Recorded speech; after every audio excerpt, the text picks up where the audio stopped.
Chegou? Olha, não sei não, hein? Será que eu cheguei? Não tá aparecendo. Você está com a imagem distorcida E agora? e, e você continua tão feio quanto sempre foi, tá bom? Ah, puxa Olha, vida. Boa noite, eu, querido. viu? Eu não falei com ninguém que entrou aí até agora, tá bom? Então, a partir Poxa, de me agora, adiantei a então.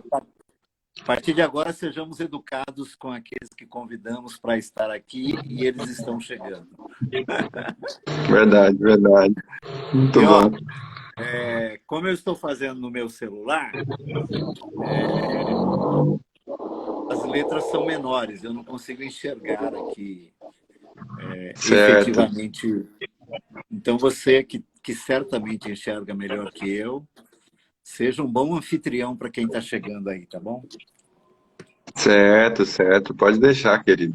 Para mim tá Você tá... travando um pouquinho aí a sua voz e a sua imagem. De vez em quando fica fluido e de vez em quando trava. Então, pode acontecer de eu não conseguir te ouvir às vezes, tá? Por que será, hein? É, Eu não estou com sei. tudo... Deixa eu abrir um pouco mais a porta aqui, espera um minuto. Tá.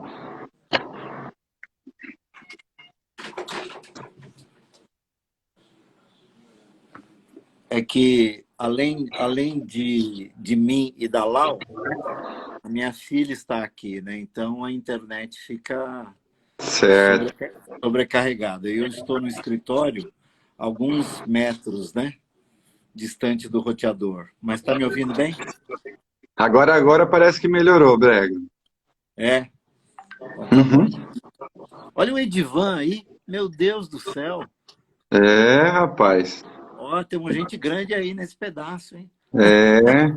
Aí já chegaram aqui, ó, Ruth e Patrícia, Davi Bispo, Preta e É. Amor. Tem uns nomes aqui, ó. Ana Tereza. Preta e Amor e Ana Tereza. Ah, é, Ana Tereza? É, Tânia Silveira, o Edivan, olha que coisa boa. que legal. Que legal. Que legal. Super bem-vindos. Todos e todas. Super bem-vindos. Rodrigo, quantos graus fez aí em Presidente Prudente hoje? Olha, a sensação térmica aqui está bem acima dos 40 graus. Fiquei sabendo que em alguns momentos do dia fez 42 graus. E está previsto para essa semana ainda, até sexta-feira, fazer 45 graus. Pelo amor de Cristo Jesus. E nós estamos falando do Oeste Paulista, Presidente Prudente. Nós não estamos falando nem de um lugar tão acostumado assim com calor. A gente está acostumado com calor, mas está É, chegando ao limite. é. Escuta, e aí, por perto de você, tem queimadas? Não. Queimadas, tem algumas. A gente não tem tido assim notícias em abundância a respeito disso. Sei. Ah, pelo que eu tenho observado assim nas mídias, no Facebook, que tem bastante grupos da cidade e tal, tá dentro mais ou menos do que geralmente é nessa época do ano. Entendi, Mas eu sei que a nível geral a coisa tá bem complicada, né? entendi, entendi. É, uma coisa, uma curiosidade, eu não sei se você se lembra, acho que até que já falei isso para você, mas a Lau, a minha esposa, nasceu em Mirante do Paranapanema. Sim, sim. Que Tá legal. quantos quilômetros daí de Presidente Olha, Prudente? aqui é coisa, deve ser coisa de no máximo 60 quilômetros, 70, é bem pertinho aqui, é tudo na região, Presidente Venceslau, Presidente Epitácio, Mirante do Isso, Paranapanema, isso. é bem aqui próximo mesmo. Que legal que ela é dali, né? E Ela ela tem nasceu parentes aí. ali, Brenda? Os É. parentes dela são todos de lá? Na verdade, eles migraram. Meu sogro e minha sogra vieram de Sergipe, né? E como tantos outros naqueles anos, final dos anos 50, né? Na Certo. verdade, na verdade, começo dos anos 50, porque a Lau é de 53 e ela já nasceu aí, né? Uhum. E aí, acho que no começo, no final dos anos 50, eles vieram para a capital. Então, eles acho que moraram aí em torno de uns 10 anos, mais ou menos, em Mirante. E Certo. eu tive a alegria de levar meu sogro ao Mirante do Paranapanema antes dele partir, não é? Porque ele nunca tinha voltado mais a Mirante desde que veio para São Paulo, entendeu? E eu tive Olha a que alegria coisa. de levar meu sogro. E quando eu fui levar meu sogro aí, eu preguei em Presidente Epitácio, eu visitei Presidente Prudente, Presidente Venceslau e Mirante do Paranapanema. Fiquei uma semana rodando por aí. Acho que você não tinha nascido ainda. Que ano que foi, Brega? Ah, não, foi no começo dos anos 90.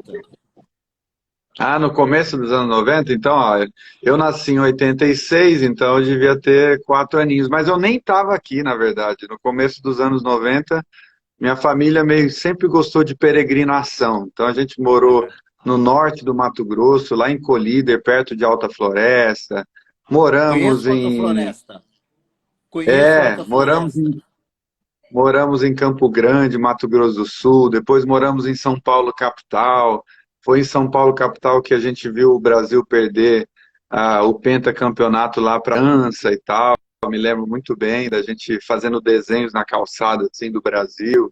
E depois voltamos para cá. Eu nasci aqui e voltei para cá mais ou menos em 2002. Ah, você nasceu aí, veio e depois voltou. Ah, Isso, exatamente. ok, Exatamente. ok. Ok, que legal, que legal. E curiosidades ainda, né? Curiosidades ainda. Você tem a idade da minha filha, da Carol. De que mês você é de 86? Eu sou de abril de 86, 20 de Ela é abril. de, ela é de setembro. Então, é, Ah, que quando eu, legal. quando eu estive aí, eles eram bem meninos, na verdade, ainda, bem crianças. Então, você era provavelmente um desses meninos aí, Presidente Prudente, né? Há 30 anos atrás. Que legal, que legal, que legal. Ô, Eu Rodrigo, gosto muito aqui da cidade. Gosto é, bastante. é. Eu gosto dessa região aí também. Eu gosto. Nasci em Rio Uhum. Preto, né? Ah, sim. Que legal. Nasci em Rio Preto. Tem muita gente ainda, muita família aí por essas bandas, né? Ô, Mas, Brega, ó, Rodrigo, oi. você tava falando de Sergipe? Que cidade de Sergipe? Buquim. Ah, porque Sergipe também é um estado bastante familiar para mim, porque a minha esposa, na Ah, verdade, morava em Sergipe quando eu a conheci. Ela morava em Aracaju. Então, olha aí. eu era professor de informática aqui na cidade, na É, empresa Microlins, que ficou bastante famosa no Brasil em determinada época, né? E ela verdade. morava lá, e a gente se conheceu pela internet. Não sei se você lembra, mas bem quando a internet começou a bombar no Brasil, no site do UOL tinham salas de bate-papo que todo mundo gostava de entrar nessas salas. Bate-papo do UOL, era bem famoso na época. Eu tinha É, Orkut e tal. E eu entrei despretensiosamente lá nesse bate-papo, conheci a Thalita. Bom, o é. resultado disso foi que 3 meses depois eu fui para lá de ônibus. Meu 7 meses Deus. depois a gente noivou e 1 ano depois, no caso, 1 ano e 10 meses depois de conhecer ela, a gente casou. Então a Thalita, ela veio para Presidente Prudentes por ocasião do casamento. Olha que coisa. Que legal, que legal, que legal. Quer dizer que você e a Thalita, então, já são fruto de conexões cibernéticas. Sim, exatamente. Ela cuidava da Lan House do pai dela, lá em Aracaju, e eu, Meu Deus, professor de informática aqui. E meu foi bem Deus, legal. meu Deus, Foi, que e legal. foi, e foi uma aventura, assim, porque para ir para lá pela primeira vez, bom, eu tinha um salário bem modesto também, eu tive que É, vender o meu computador para ir para lá. E assim, daqui até lá, de viagem de ônibus, são 2 dias de viagem. Então eu saía daqui sexta-feira, meio-dia, chegava lá domingo, meio-dia. Então foi uma fase Aventura. muito gostosa Aventura, também. aventura. É uma Você aventura. foi, você, você foi pela Itapemirim? Eu fui, você fala companhia de ônibus e tal, ou não? Isso, Eu fui até metade do caminho pela Andorinha, eu acho que até Rio Preto, não é metade do caminho, até Rio Preto de Andorinha, e depois de lá, direto para Aracaju, pela Gontijo. Ah, também, verdade. Eles fazem esse trajeto, é verdade. Eu estou falando Isso, porque daí passa lá por mim. eu fui para São João do Piauí, a umas 4, 5 horas de Teresina, lá no estado do Piauí. Eu fui de Itapemirim. Também, 2 dias para 2 dias, 2 noites, uma semana, sei lá, um horror, um mundo de horas para chegar naquelas bandas lá. Parece que nunca vai chegar, né? É E verdade, verdade. a gente cansa de tudo, né? Você fala assim, eu vou levar um Tudo. livro para ler. Você lê tanto que você cansa de ler. Você fala, eu vou ver a Cansa, paisagem. Você vê tanta é, paisagem que você cansa de ver a paisagem também. cansa. É verdade, é verdade. Isso. Ô, Rodrigo, seguinte, essa nossa live aqui é uma live que a gente vem combinando de fazê-la já há algum tempo, né? Uhum, Bem, verdade. desde a era das lives, Verdade. claro que no ambiente da pandemia ganhou a dimensão que as lives ganharam, né? A ponto, diria eu, de saturar também, né?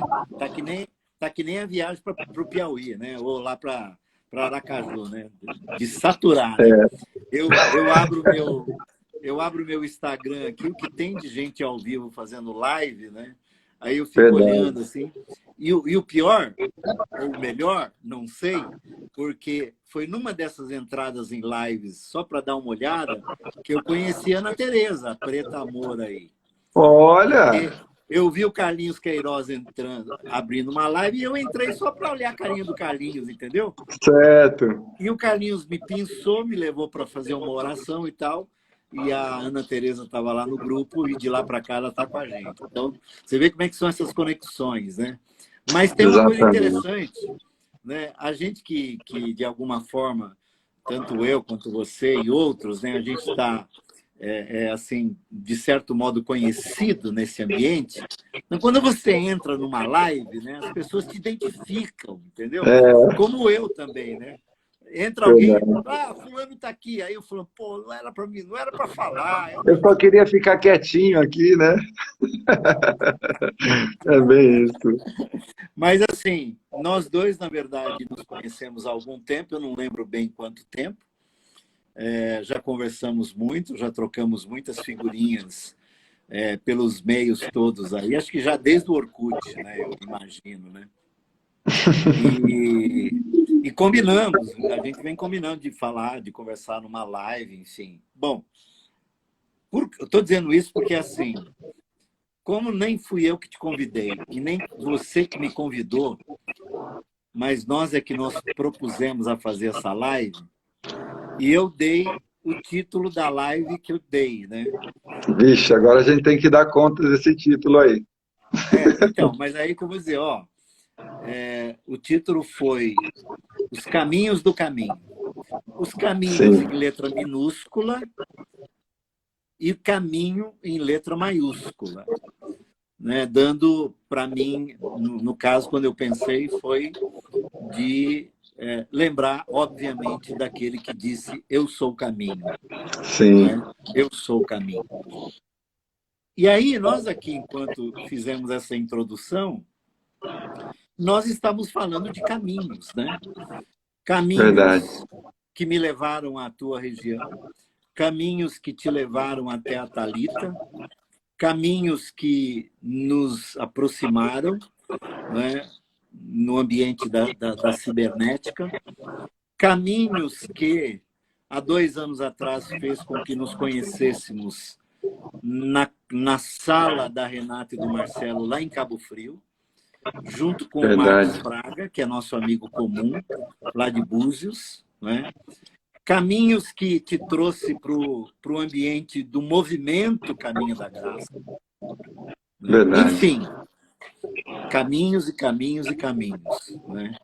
E eu queria colocar isso na nossa conversa, assim, fazendo uma pergunta, e a gente pode conversar a respeito, que eu sou assim, meu pensamento.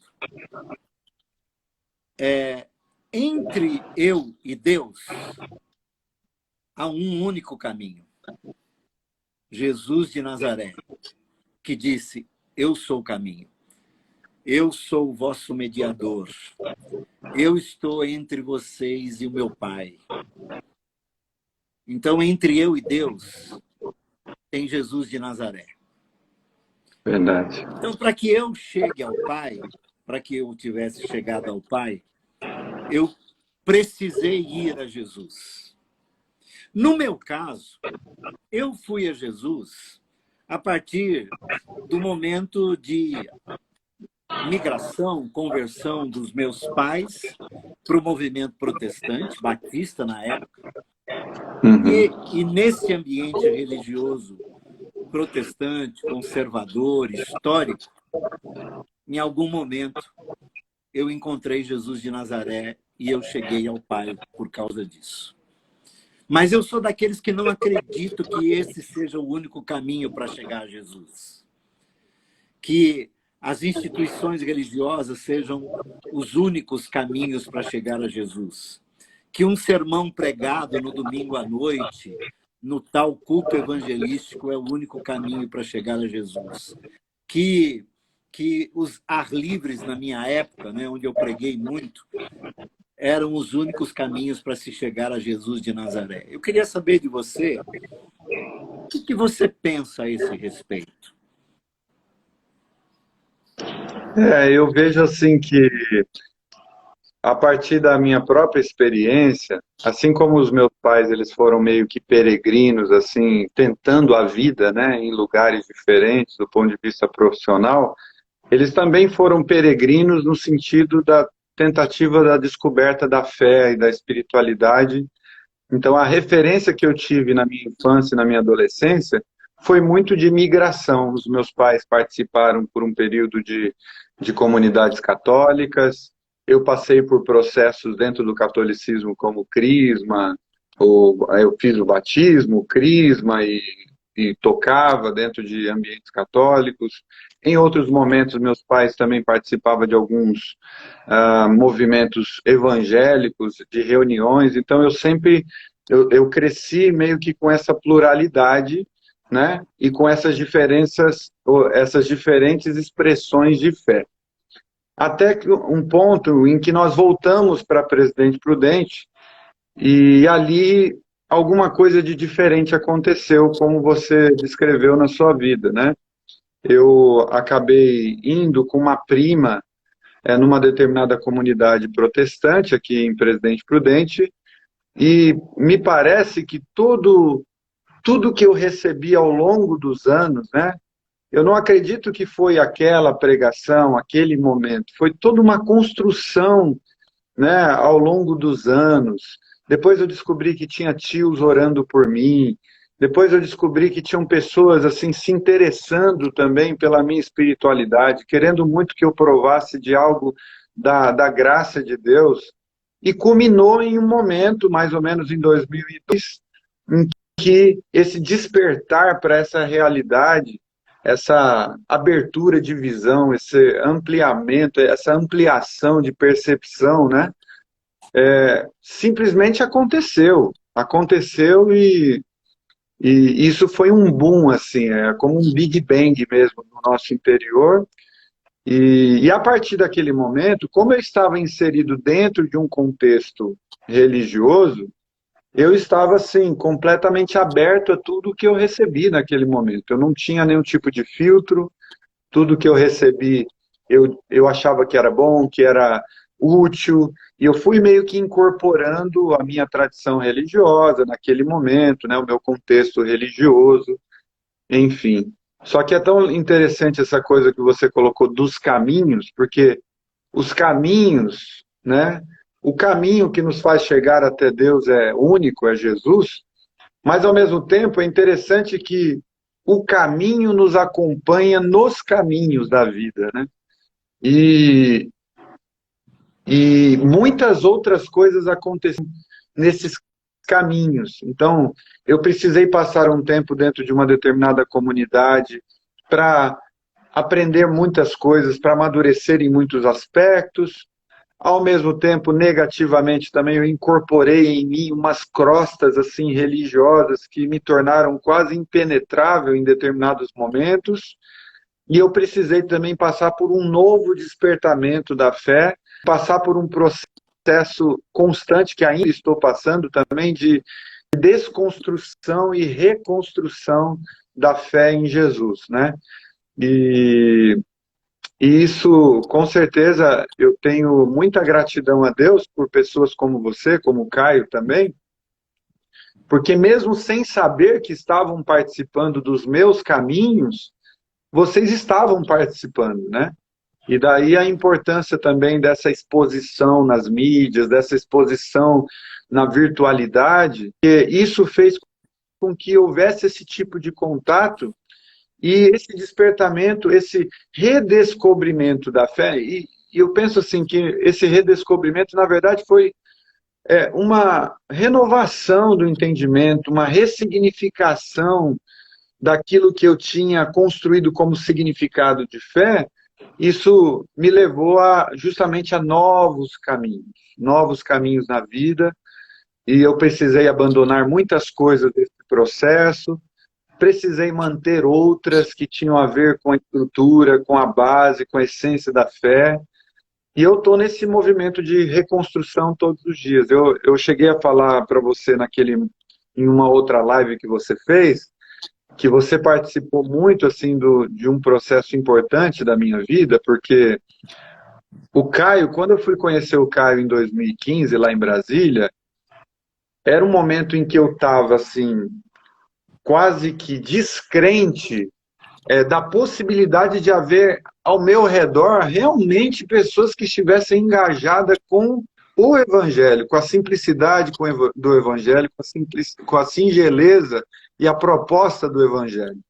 Então, ir para lá, para Brasília, foi assim, ufa, tem gente no mesmo caminho, ufa, que bom, que embora eu não consiga perceber referências aqui próximo de mim, tem alguém que está levando o Evangelho a sério, e não é de boca, não é de palavra, é no trato dele com as pessoas que estão na casa dele, é no trato com as pessoas. Eu nunca vi alguém com tanta ternura abraçar as pessoas depois da reunião, com um carinho enorme. Você deve saber disso mais do que eu, uma pessoa extremamente amorosa. Então o Caio me deu aquele respirar, assim, ufa, que bom que tem gente nessa caminhada. E do ponto de vista eclesiológico, vamos dizer assim, você, para mim, foi esse respiro. Por quê? Porque, como eu havia vivido contextos religiosos de muita centralização, em que a comunidade era construída a partir de 2 ou 3, então era a visão que vinha para 2 ou 3, e os demais eram apenas coadjuvantes dessa visão maior, etc. e tal. E você, para mim, foi determinante, porque eu percebia nas reuniões do Caminho de São Paulo que a coletividade estava mais presente. Você, de certa maneira, se colocava fora dos holofotes para permitir que o espírito fluísse, por quem quer que fosse, de maneira livre, espontânea. Isso não quer dizer, obviamente, que não houvesse um mínimo de regra, de critério aqui e acolá, mas havia essa leveza que eu tanto buscava. Então eu falava, puxa, que bom que existe uma comunidade, um ambiente eclesiástico mais parecido com aquilo que as minhas reflexões me levaram. E que, óbvio, que isso é apenas um modelo, é um jeito de ser comunidade. Às vezes em outros ambientes vai ser diferente, mas para mim eu estava buscando algo exatamente parecido com aquilo que você manifestava. Então, assim, sem perceber, você participou dos meus caminhos de uma maneira muito linda. Então eu quero assim até deixar público mais uma vez, já falei isso em outras vezes, mas deixar público o quanto você é uma pessoa importante para a minha vida, o quanto, às vezes, eu me pego, inclusive, dizendo assim, eu acho que o Brega não agiria dessa maneira, nessa situação. Eu acho que o Brega trataria com mais tato, com mais sensibilidade aqui, então, peraí. Então, de vez em quando, por causa da nossa convivência, por causa daquilo que eu ouço você falar sempre, isso já criou em mim uma referência, assim, de irmandade, pelo qual eu sou muito grato, viu, Brega? Eu que sou grato por fazer parte desse seu testemunho, dessa sua narrativa. Na verdade, na grande maior parte do tempo, sem saber até, como você mesmo disse, né? Mas, de qualquer maneira, isso para mim também não é incomum ouvir o que eu estou ouvindo de você por conta dessa exposição que temos aqui. Mas o gostoso mesmo é quando essa relação, de alguma forma, aterrissa à medida que a gente sabe o nome um do outro e de alguma forma, ganha um pouco mais de intimidade, saber um pouco mais da vida de um, do outro, enfim, que é o que tem acontecido entre nós. Eu sou muito grato. Mas, voltando na sua narrativa e na questão dos caminhos, e você usou assim uma expressão de reconstrução, né? E é uma expressão que, ao longo desses últimos 15 anos de jornada como um movimento Caminho da Graça, nós usamos muito estes alguma coisa, né? Reconstrução, reconfiguração, reencontro, ressignificação. A ideia de pegar algo que nos trouxe até aqui e que tem significado, mas, de alguma forma, trazer novos significados. Não é? E a minha pergunta para você, e queria que você até discorresse, e por que eu estou fazendo perguntas a você? Porque, desde que te ouvi pela primeira vez, sei que você tem a bênção de ter recebido da parte do Senhor uma mente científica, uma mente que elabora, que constrói pensamentos, e dentro do universo do pensamento bíblico-teológico, você tem uma construção, né, que vem trazendo você até aqui. Mas a minha pergunta é, você acha que vai chegar um momento em que você não terá mais que reconstruir alguma coisa? Então, Brega, dentro desse processo todo, eu acabei criando o blog que você conheceu lá, que é o blog Caminhante Aprendiz. E justamente o blog Caminhante Aprendiz, na verdade, era o espaço que eu procurava para poder compartilhar esses momentos que eu estava vivendo de reconstrução nessas fases da minha vida. Como as redes sociais elas são muito cheias de nicho, né? Então no YouTube você não pode colocar um texto. No Facebook você não pode colocar um texto, uma fala apenas gravada. Então cada rede social tem um nicho específico. Eu encontrei no blog um ambiente para me abraçar na minha integralidade. Então no dia que eu não estou afim muito de gravar, colocar meu rosto na frente de uma câmera, eu tenho a liberdade de simplesmente colocar um texto ou mesmo gravar um áudio, né? E quando eu pensei em um nome para dar para esse blog, eu pensei no nome Caminhante Aprendiz justamente por essa ideia. Eu percebi que, primeiro, eu sou um caminhante, e como caminhante eu estou nessa dinâmica da vida, experimentando, observando, refletindo, criando as próprias sínteses, fazendo ponderações, comparando coisas. Então, eu sou esse ente dinâmico, assim como minha família peregrinou profissionalmente, do ponto de vista da espiritualidade, a gente está sempre também em movimento, e não sou apenas um caminhante, eu sou um caminhante que aprende.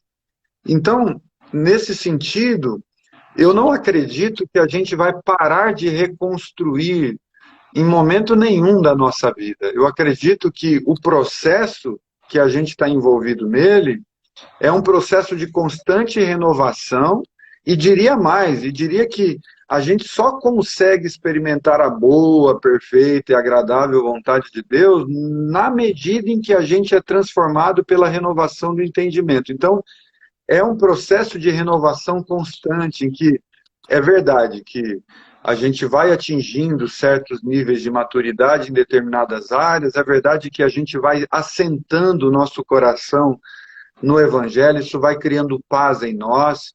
É verdade que nós vamos ganhando determinadas convicções muito profundas, enraizadas, que vai fazendo a gente cada vez mais não olhar para trás mesmo, isso é fato, né?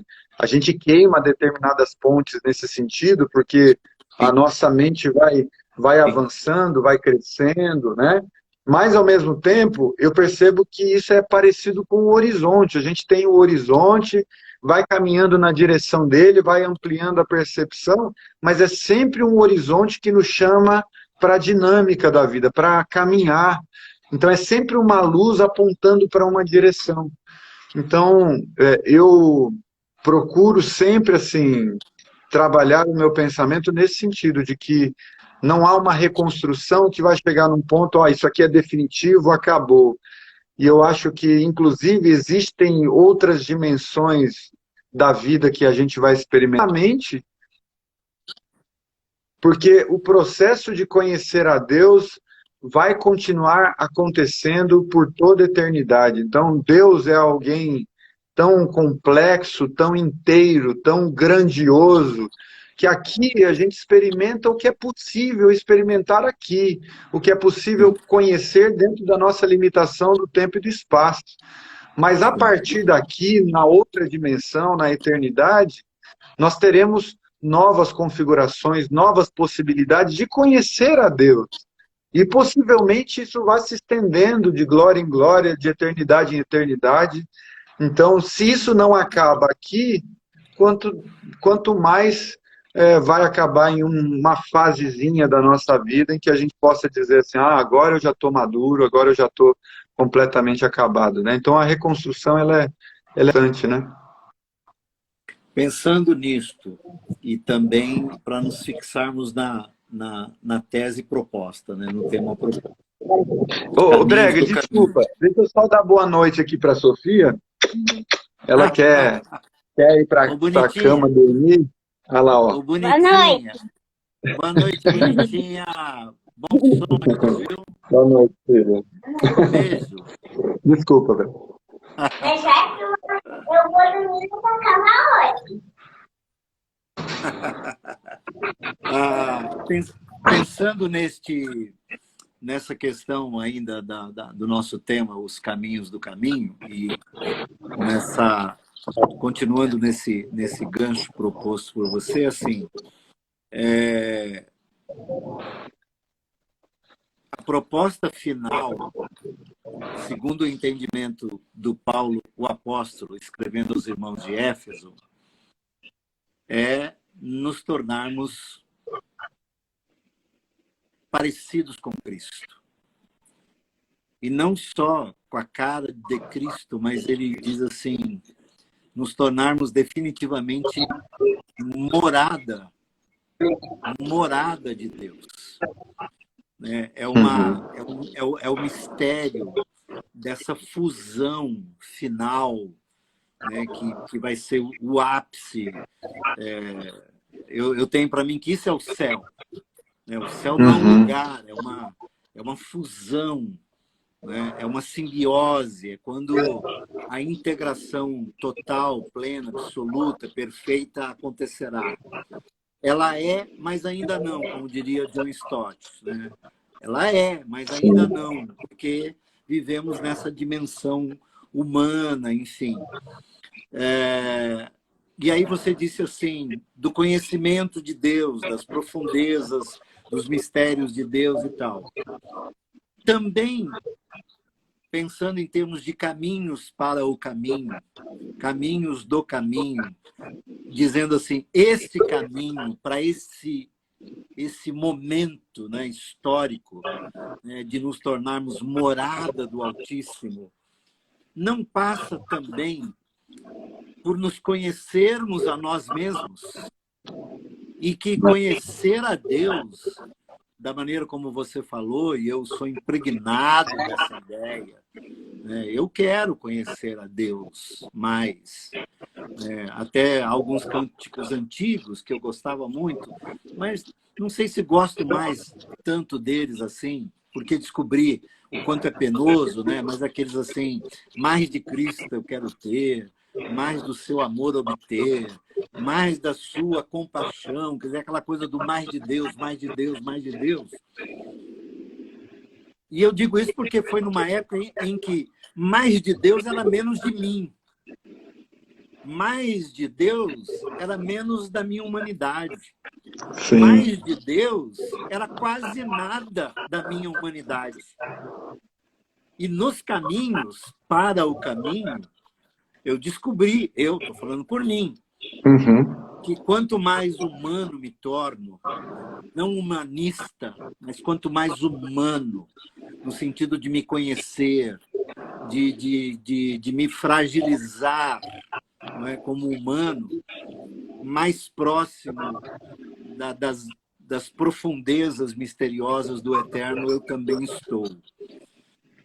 Você pensa assim, e você tem lidado com a sua humanidade nessa categoria do autoconhecimento, sem barreira, do tipo assim, vou para o que der e vier, eu vou até, vamos colocar assim, Rodrigo, até a profunda decepção comigo mesmo.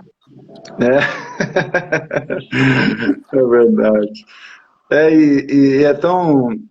Dentro disso que você está falando, Brega, quando a gente fala de conhecimento, né, é muito propagado a ideia de conhecimento como um acúmulo de informações, né, e conhecimento não tem nada a ver com isso, no sentido de que quando se fala, por exemplo, de crescer na graça e no conhecimento, tem a ver com o conhecimento vivência, o conhecimento de andar junto, né, é isso que você falou, é o conhecimento de Deus. Na verdade, é na medida em que a gente ama, na medida em que a gente cuida, na medida em que a gente se envolve com o outro nos processos da vida, em que amor. A gente sofre. Que a gente sofre, que dói na gente. E isso que você está falando do autoconhecimento, eu penso o seguinte, que quanto mais você vai crescendo nesse conhecimento, nessa vivência, né, de Jesus no dia a dia, na vida, mas essa fusão de Jesus em nós, esperança da glória, né? Mas esse contato com Jesus amplifica o nosso olhar sobre nós mesmos, porque Jesus é a luz, ele ilumina. Se ele é morado em nós, ele ilumina para o lado de dentro. É claro que boa parte da vida a gente passa tentando não olhar para a nossa interioridade, porque a gente sabe que vai encontrar coisas lá com as quais a gente muitas vezes não quer lidar. Mas é fato, né? O próprio apóstolo João falou, né? Vocês não querem a luz. Vocês não querem expor as suas obras à luz. Vocês preferem o esconderijo. Vocês preferem lançar cobertores sobre as vossas obras, porque as vossas obras são más. Então, esse processo de engajamento de Cristo em nós, e cada vez crescendo, necessariamente vai lançar luz sobre as nossas mazelas, né? E quanto mais, eu lembro também daquele de Isaías, né? Tendo aquela visão, etc. e tal, ele diz, ai de mim que sou um homem de lábios impuros. Quer dizer, ou naquele momento em que Pedro olha para Jesus e fala, afasta-te porque eu sou pecador, né? Então, de alguma maneira, o contato com essa santidade, com esse amor, com esse carinho do tamanho do mundo, do tamanho de Deus, vamos dizer assim, de certa maneira denuncia a minha mesquinhez, a minha falta de amor, a minha falta de generosidade, meu egoísmo. Isso lança a luz em dimensões da minha vida que, se eu realmente aproveitar essa oportunidade, isso vai me ajudar, inclusive, nesse processo de ir deixando o velho homem para trás e realmente se tornando uma nova criatura, conforme Paulo vai ensinar. Então, essa questão da humanidade, né? Quando a gente fala assim, o que Deus está fazendo em nós é que sejamos Rodrigo Jesus no mundo, é o Brega Jesus no mundo. Quer dizer, não é uma possessão maligna em que um ente toma parte do outro e o outro fica minimizado ali de maneira. Pelo contrário, quando é Cristo em nós, Cristo potencializa aquilo que há de imagem e semelhança de Deus do lado de fora, né? Então, as coisas criadas, elas deflagram os atributos invisíveis de Deus, e eu sou parte dessa criação. Então, quando Deus habita em nós para arrancar de nós aquilo que não coopera para o bem, mas também para amplificar aquilo que tem a ver com Ele mesmo, é Deus em nós mesmos, né?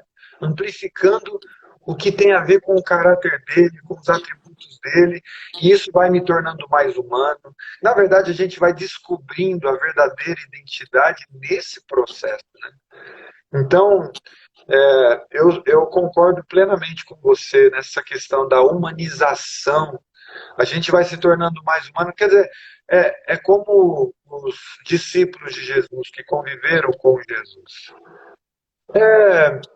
Eles estão observando Jesus lidar com a samaritana, com a adúltera, lidando com os religiosos com pedras nas mãos, lidando com a mulher que já teve 4, 5 maridos. Eles estão observando Jesus lidar com os religiosos, lidar com o centurião romano, lidar com o publicano, com os pecadores, com o ladrão da cruz, com quem ele estava crucificando Jesus. Quer dizer, olhar para a maneira como Jesus lidava com essas instâncias, essas pessoas,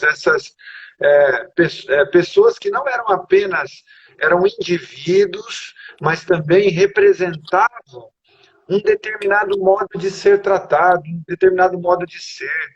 Quer dizer, o que era o centurião romano para a mentalidade judaica?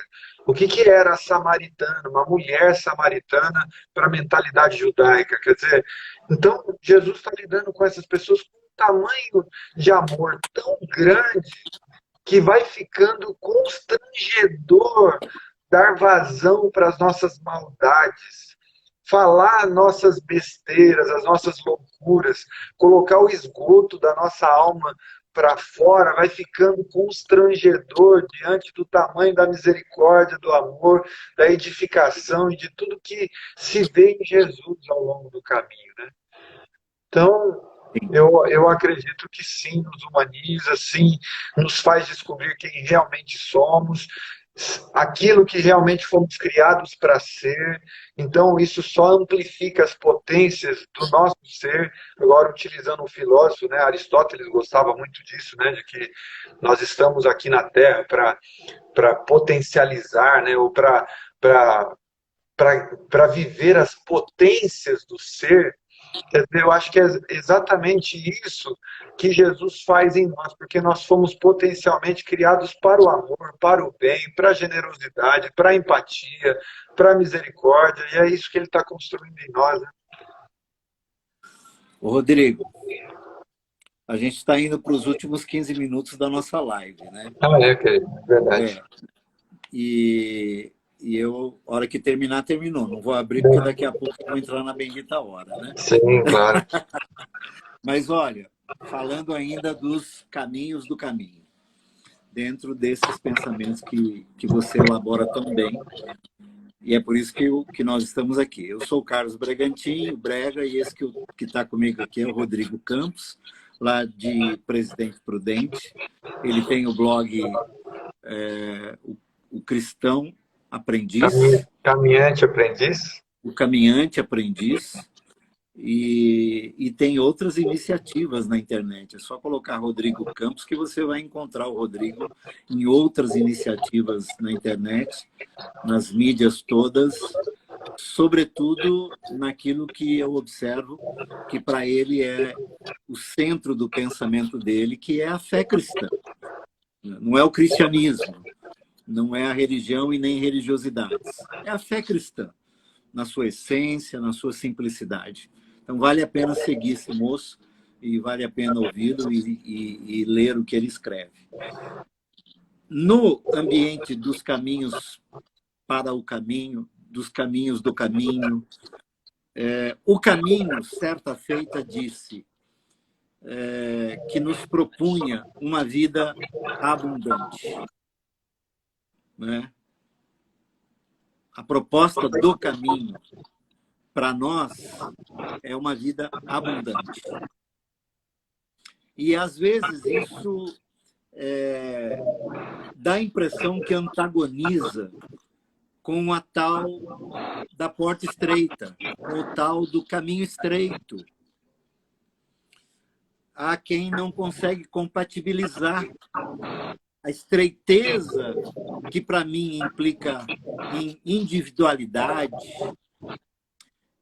para mim implica em intimidade, né? Há um momento entre eu e ele, o caminho, não é? Mas quando eu passo por ele, que é a porta, a vida é abundante. Aí eu tenho colocado na linguagem cibernética, né, que quando a gente passa por essa porta, abre-se um portal sem fim. Não há limite. É ir dando enter.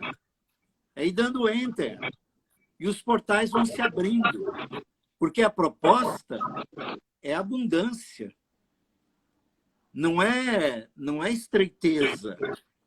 É abundância. Aí entra essas coisas todas que você colocou, das potencializações que o Evangelho, que a presença de Cristo em nós faz, no sentido de mostrar o que em nós não é bom, mas potencializar em nós o que é bom, de modo a tudo que é bom em nós ir sempre além de qualquer limite. De qualquer limite, né? Então, eu queria que esse nosso último momento aqui, de menos já de 15 minutos, você discorresse um pouco sobre esse portal da vida abundante que o caminho nos propõe na intimidade da porta estreita e baixa, como diz Caio, né?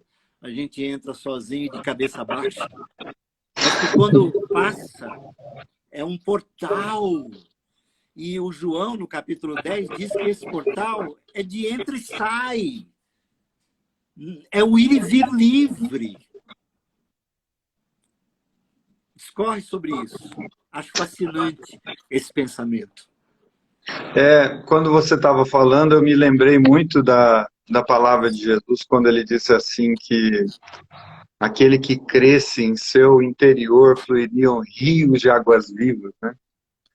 E essas águas abundantes, essas águas que geram coisas, que criam coisas, que realizam, porque a água é vida, né? É vida fluindo de dentro da gente. E esse é um paradoxo, eu diria, que muitas pessoas não entendem, porque ao mesmo tempo que a gente convive com o fato de que, olha, foi para a liberdade com que Cristo vos libertou, e vinde a mim os que estão cansados e sobrecarregados, tomem sobre mim, sobre vocês o meu jugo, o meu fardo, é leve, é suave. Ao mesmo tempo tem toda essa indicação de que tem que tomar a cruz, e tem que negar-se a si mesmo. E eu sempre procuro assim pensar nisso, não apenas pensar nisso, mas observar isso de forma prática na vida, é que essa abundância, esse portal que você falou, que a gente entra por ele, e ele é ilimitado, tem muito a ver com aquilo que o Espírito está fazendo em nós, na medida em que as demandas da vida chegam e acontecem. Eu fico pensando o quão precioso é você olhar para as coisas que estão acontecendo ao seu redor e você ter lucidez para saber onde colocar o seu pé, com o que você se envolve, com o que você não se envolve, aquilo que você investe a sua vida aquilo que você não investe, os bons combates que você realmente percebe essa qualidade de bom combate. Porque esse entrar e sair e encontrar passagem, né, pastagem, esse entrar e sair e encontrar alimento, é justamente essa liberdade que a gente tem de pisar em qualquer ambiente, em qualquer instância, e saber que a sua consciência não pode ser comprada por ninguém, e saber que você sabe como entrar e sair. Você não precisa fabricar um novo eu, não precisa fabricar uma fake news a respeito de você. Há momentos que você percebe a nítida necessidade de silenciar o coração, as palavras.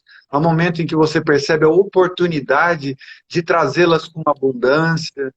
Às vezes você percebe que a correção naquele exato momento é importante, tem o seu lugar. Às vezes o momento é apenas de ficar quietinho, ouvindo e aprendendo. Então, para mim, essa pastagem que a gente encontra em Jesus, essa sabedoria, esse equilíbrio de saber entrar e saber sair, sem ser inconveniente, sabendo o que a vida está demandando naquele momento, o chorar com o que chora, o se alegrar com o que se alegra, porque uma das coisas mais tristes que eu já vivi na minha vida, e eu vejo que também muitas pessoas enfrentam, é dizerem assim, olha, eu me sinto perdida, eu me sinto perdido na vida, eu não sei como me colocar na vida, eu não sei que espaço ocupar na vida. Eu compreendi intelectualmente muito acerca do Evangelho, mas eu ainda não consegui caminhar nessa direção. Para mim, ainda o Evangelho é uma abstração, é uma intelectualidade ainda mórbida, ainda é uma consciência não frutificante, porque eu sei o que eu preciso, como preciso caminhar, mas eu ainda não consigo encontrar esse caminho.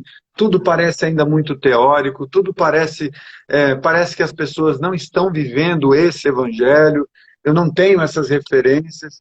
Então, esse entrar e sair e encontrar pastagem é encontrar em Jesus mesmo essa fonte de toda sabedoria. É aquilo que Paulo escreve, né, dizendo, olha, nele reside toda a sabedoria, todo o conhecimento.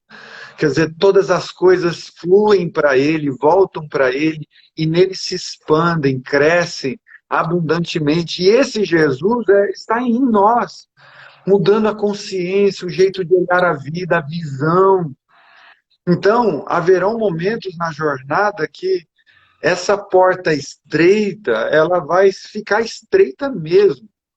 Ela vai ser difícil de lidar com ela, vai ter cruz para carregar, no sentido de que há várias situações em que o sangue vai ser derramado, a dor vai ser tenebrosa, vai ser latente na alma, mas ao mesmo tempo, no meio de todo esse caos, a graça de Deus fortalecendo, é na fraqueza que somos fortes, é o meu poder se aperfeiçoa na fraqueza de vocês. Então, nos momentos de maiores privações, a nossa mente também vai se expandindo, vai aprendendo a lidar com esses momentos de escassez.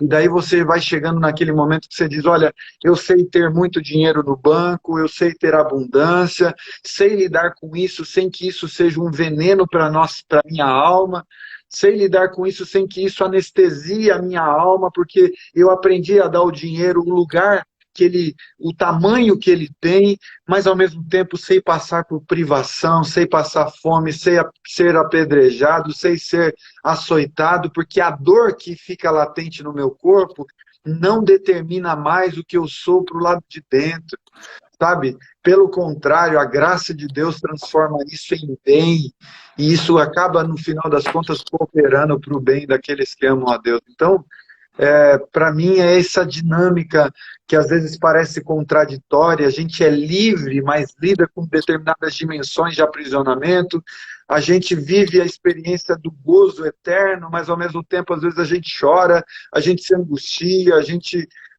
compartilha que está doendo, mas ao mesmo tempo essa graça que nos acompanha em todos esses momentos da vida construindo dentro de nós algo que vai para além da circunstância, que vai para além do espaço, do tempo.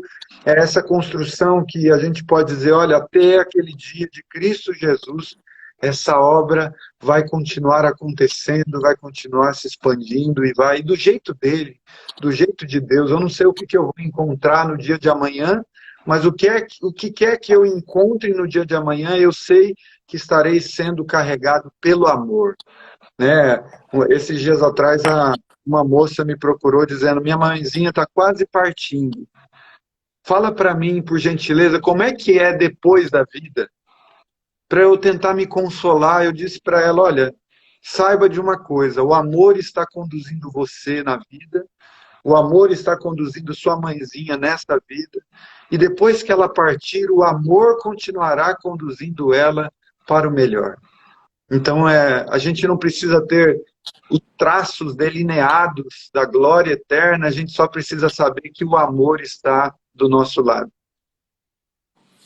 Rodrigo, nós precisamos terminar. Então, assim, eu estava dando uma olhada aqui. Primeiro, assim, muito obrigado a todos e todas que estiveram conosco. Teve gente que entrou e saiu, gente que entrou e permaneceu até aqui. Alguns queridos nossos e alguns queridos meus aqui, até o Chicão, que está lá na Bahia, que andou com a gente aqui, está aqui entre nós. Me dá muita alegria. E também teve uma querida que fez uma pergunta que não há como respondê-la, porque nós careceríamos de uma outra live para responder. Eu só diria assim, para essa irmã querida, a igreja inclui, a instituição religiosa exclui. Então é muito bom a gente saber onde é que nós estamos.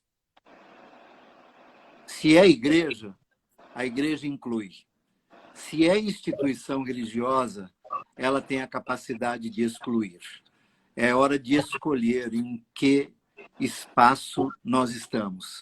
Eu já fiz a minha escolha. Eu estou na igreja que só inclui. Que só inclui. Bom, sigam o Rodrigo Campos aqui no Instagram, no Facebook, no Caminhante Aprendiz, e nas mídias todas, porque, como vocês viram aqui, ficou registrado. Essa live vai ficar nas nossas mídias, nas minhas e na sua. A Nanda vai se encarregar de fazer isso para nós, né, para que outros e outras possam ver e ouvir. E eu quero aqui registrar minha gratidão, minhas orações em teu favor aí, sei dos desafios que estar aí nessa cidade, e eu tenho orado não só por você, mas todos os que estão em cidades provinciais, interioranas, do Brasil e do mundo todo, pois enfrentam dificuldades, porque tudo é muito mais compacto do que numa capital como São Paulo, que tudo se dilui. Uhum. E algo que em São Paulo a gente nem fica sabendo. Mas numa cidade interiorana, sabe-se tudo de todos, não é? E todos quase que sabem de tudo. E às vezes não é simples lidar nessas dimensões, e também porque o mercado religioso ele expandiu e ele tem um balcão com self-service inacreditável, e que esse balcão existe para confundir, na minha opinião, obviamente. E o evangelho não está em balcão nenhum, não está em buffet nenhum, não é um produto a se negociar. O evangelho é uma pessoa que nos quer fazer companhia. Amém. E é com ele que o Rodrigo anda aí em Ribeirão Preto. É com ele que os que estão aqui conosco andam. E quem anda com Jesus anda livre. Nunca é excluído de coisa alguma. Porque quem está em Cristo está incluído eternamente nele. E nada e ninguém tira aqueles que em Cristo estão dos sagrados, santos, eternos e amorosos braços do Senhor. Então, que isto fique claro entre nós, e a nossa conversa aqui sobre os caminhos do caminho só louva, honra e enaltece o caminho, que tem um nome, Jesus de Nazaré. Amém. Então, você tem aí os minutinhos, acho que segundos finais para se despedir, meu caro. Tá bom, Brega. Obrigado, só tenho que agradecer. Muito obrigado pela oportunidade, pelo espaço. É uma delícia falar com você. Espero que a gente consiga outras vezes ter isso também. E obrigado aí a todo mundo que participou aí de uma forma ou de outra. A Nandinha, que está aí também, uma amiga querida. Obrigado, Brega. Tamo junto. Conta comigo para qualquer coisa do caminho. Você, bem como outros aqui, né, são meus assessores voluntários, estão sempre me assessorando naquilo que eu não sou competente para fazer, vocês fazem. Isso me alegra muito. Então, daqui a pouco, às 21h30, eu abro outra live com a Bendita Hora, aqui no Facebook, no YouTube, para a gente ter um tempo juntos aqui. No finalzinho, entrou aqui o meu querido Vinícius Lima, do SP Invisível, que é um menino. Ó, sigam esse SP Invisível aí, ó. Esse menino é de ouro, Rodrigo, de ouro. Que legal. De ouro, e ele entrou aqui entre nós. Gente, um beijo para vocês. Até daqui a pouco. Beijo. Tchau. Rodrigo. Tchau, queridos. Tchau. Até mais.